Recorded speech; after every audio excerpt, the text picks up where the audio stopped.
The vibe shift is incredibly sudden because you get captured by these Revenant slavers who are honestly doing way too much. They are forcing everyone to hunt for these blood beads because the thirst is real. It is giving major dystopian energy, and the management style here is extremely toxic and exploitative toward the new people. You link up with Oliver Collins, who seems like a total cinnamon roll but is clearly struggling to keep it together. He is trying his best, but you can tell he is not built for this life. The two of you are just trying to survive this chaotic cavern without turning into monsters, which is a valid concern. Oliver basically posts his L and turns into a Lost because he ran out of juice. It is actually tragic because he was the only nice person around, but now you have to put him down. It is a harsh lesson that in this world, your friends can become your ops in literally 5 seconds flat. Just when things are looking grim, you meet Lewis, who is serving serious, mysterious, brooding hero looks. He decides to team up with you, which is a massive green flag compared to the other guys. The two of you start clearing out the enemies, and his combat skills are honestly kind of goated.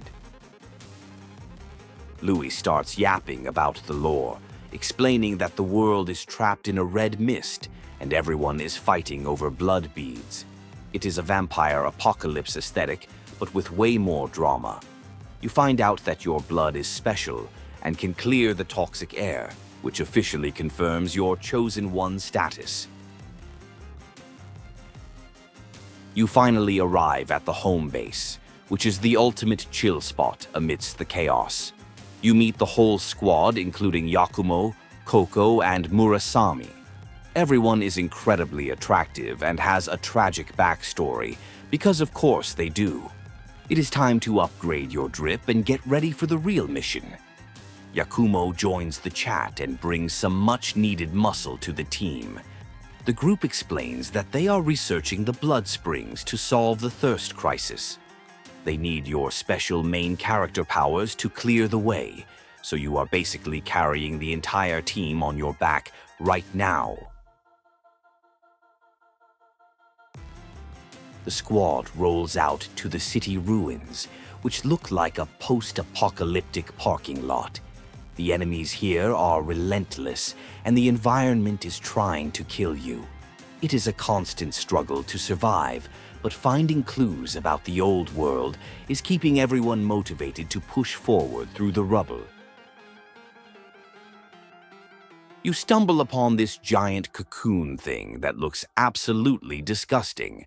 It is definitely foreshadowing a major boss fight, because nothing that looks like that is ever friendly.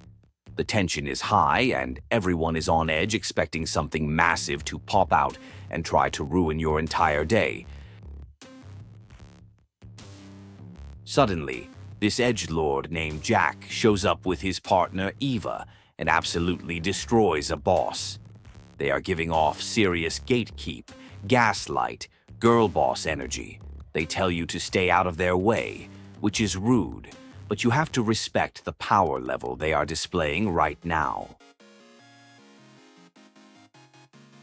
You find a human girl hiding in the ruins, which is huge because humans are basically an endangered species. You try to help her, but she is terrified of revenants because they usually try to eat her. It is a sad reminder of how broken the relationship between humans and vampires has become.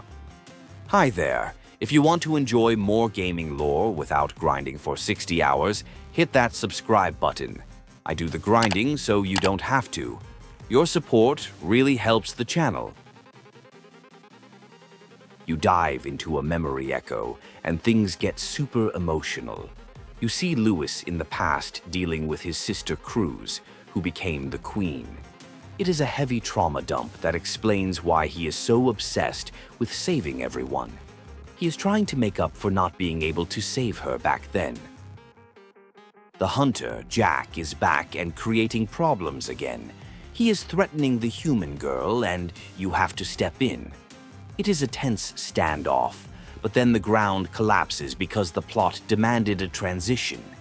Now everyone is separated, and you have to find your way back to the group. Yakumo starts opening up about his past as a mercenary and orphan. He is acting tough, but he is actually a huge softie who cares about his friends. Seeing his memories of getting betrayed by his old comrades makes you realize why he has trust issues, but still chooses to be loyal. You finally catch up with Mia and her little brother Nikola.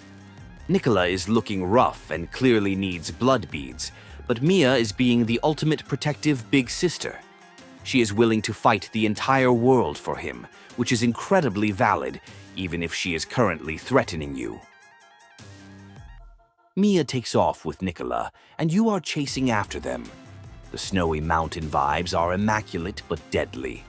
You start seeing these memory vestiges that show Nikola is actually struggling way more than he let on. He is trying to be a brave knight for his sister, but the kid is suffering. Back at base, Io is starting to question her own existence. She feels this pull to follow you, but thinks she is just a tool with no purpose. It is a classic existential crisis, but you encourage her to find her own way. She is slowly realizing she is allowed to have her own feelings. You arrive at the Cathedral of the Sacred Blood, which is aesthetically pleasing but navigates like a literal nightmare. It is a maze of white towers and endless staircases. You are basically running in circles fighting angels, and it is enough to make anyone lose their mind after about 10 minutes.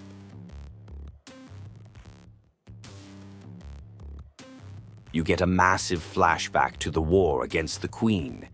It turns out you were a soldier back then and actually fought in the final battle. You died and came back, which explains the memory loss. The lore is getting deep, and you realize you have been a key player in this history all along. The memory reveals that you and your squad took down the Queen, but her power was too much. It was a chaotic mess and you barely made it out. Seeing the past makes you realize that the Queen was not just a monster, but a tragic figure who lost control. It complicates everything. You learn about the successors, who are Revenants that volunteered to hold pieces of the Queen's body to keep her from reviving. It is a noble sacrifice, but it basically dooms them to eternal suffering. The system is completely broken, and it is heartbreaking to see good people being used as living containers. You encounter Aurora, the successor of the rib cage. She has been suffering for ages, but thanks to your special blood powers, you manage to calm her relic and save her mind. This is a game changer because previously, the only solution was to kill them. You are literally rewriting the rules of this world. Io reveals that she and the other attendants were created from the Queen's desire to save people. They are basically born to serve the successors. It is a tragic existence, but Io is starting to break out of her programming. She wants to help you specifically, not just because of duty, but because she cares.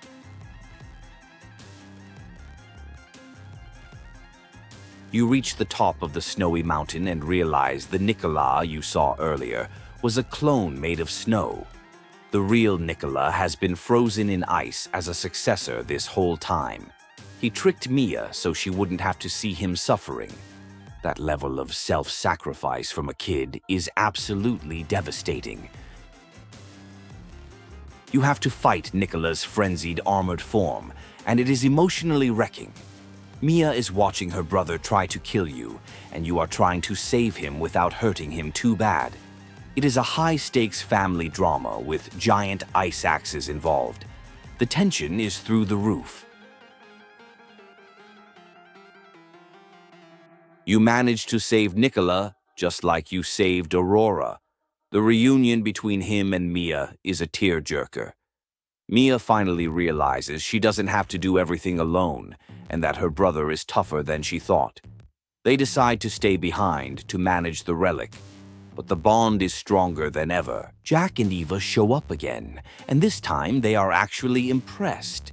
They reveal they have been killing successors to stop the Queen, but seeing you save one changes their perspective. Eva is acting as a temporary vessel for relics, which sounds incredibly dangerous. They are a toxic power couple, but they are on your side now. You enter a memory of Yakumo and his old squad being experimented on by this creepy scientist named Mido. Mido is the definition of a mad scientist with a god complex. He treated the orphans like lab rats to create enhanced soldiers. It is disgusting, and it gives you a clear target for your anger. You explore the memories of Emily, Yakumo's childhood friend. She was also experimented on and turned into a successor against her will. Seeing how Mido manipulated and used her is infuriating. Yakumo is absolutely heartbroken seeing what she went through, and he is ready to throw hands with anyone to save her. Mido appears in the flesh and starts monologuing. He mocks you for playing hero and reveals his plan to evolve humanity by force using the relics. He is insufferable and arrogant, treating everyone like puppets. He is basically the ultimate gatekeeper of evolution, and nobody asked for his opinion. You dive into Jack and Eva's past. Jack saved Eva when she was helpless, and she has been fiercely loyal to him ever since. She took on the burden of the relics to help him, even though it is killing her. Their relationship is tragic and codependent, but clearly built on deep love. Eva frenzies in the crown of sand, and you have to fight her. After the battle, you use your powers to calm her down. Jack is stunned because he thought he would have to kill her. Saving Eva solidifies your alliance with Jack, and he finally stops being such a grumpy lone wolf. You storm the Provisional Government Center to confront Mido. The place is crawling with his enhanced soldiers. You find the bodies of government officials, proving Mido has gone full traitor. He is burning the world down just to prove a point about evolution. It is time to shut his operation down permanently. Mido drops the biggest bombshell yet. The red mist wasn't just to keep revenants in, it was to keep the horrors outside out. The world outside is filled with monsters way scarier than the Lost. Mido thinks you are all weak for hiding in a cage and wants to break the walls down. The fight with Mido is personal. He mocks the successors and everyone you have saved. Beating him feels incredible, but he manages to pull one last trick before going down. He forces the relics into Silva, the leader of the government, causing him to frenzy. Even in defeat, Mido is a massive problem. With Silva frenzied, the red mist is fading, and the horrors are about to get in. You have a choice to make. You can take on the relics yourself to maintain the barrier, or find another way. Io steps up, saying she will be with you no matter what. The stakes have never been higher.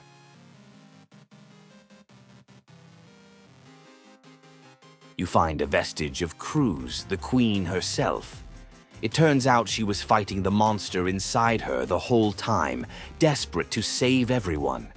Her desire to save people is what created Io and the other attendants. Io realizes her true purpose isn't just to serve, but to bring salvation. You see a memory of Carmela, a revenant who seemed selfish, but actually sacrificed herself to save Mia and Nikola in the past. It completely recontextualizes their history. She wasn't abandoning them. She was drawing the enemy away. It is a reminder that people are complicated and often better than they seem. The climb up the government tower is grueling. You are fighting through waves of elite enemies, fueled by the memories of everyone you have met. Every vestige you find reinforces the idea that revenants are still people trying to survive. You are carrying the hopes of the entire city on your shoulders.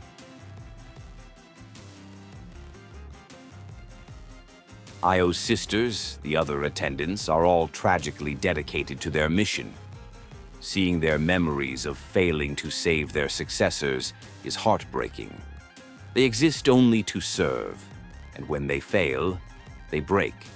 But Io is different because she has been traveling with you and learning what it means to truly live.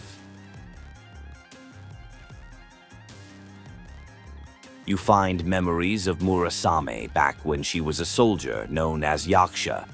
She blames herself for her squad's death, thinking she ran away.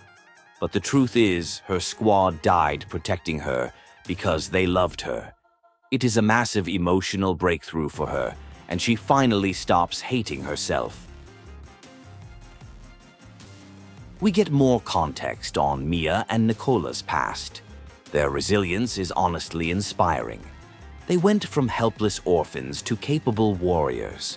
Seeing how much they have grown and how much they rely on each other makes you want to protect this found family at all costs. They are the heart of the team. The final battle against the Skull King, who is actually Silva, is intense. He is trying to hold back the relics but losing control. You fight him to stop the rampage, but then the gathered relics merge into the Virgin-born, a massive monster. It is the ultimate showdown for the fate of the Veil. After defeating the final boss, Io makes the ultimate sacrifice. She absorbs all the relics into herself to become the new barrier, replacing the red mist with an amber barrier. She smiles as she disintegrates, finally finding her own purpose in saving everyone she loves. It is beautiful, but absolutely devastating. Time skips forward. The squad is dealing with the new normal. The blood bead issue is solved thanks to Io's sacrifice, but the world outside is still dangerous. Everyone is working on their own goals, but the bond remains. Lewis is researching ways to help Revenants coexist, and Yakumo is rebuilding.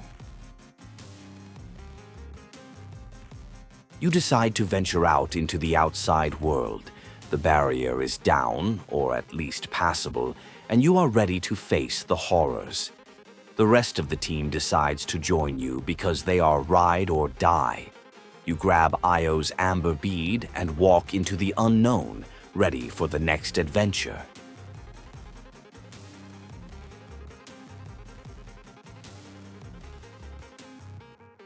Gaming lore is long and confusing, but I break it down every week. Subscribe so you never miss a plot twist or hidden detail. Thanks for watching.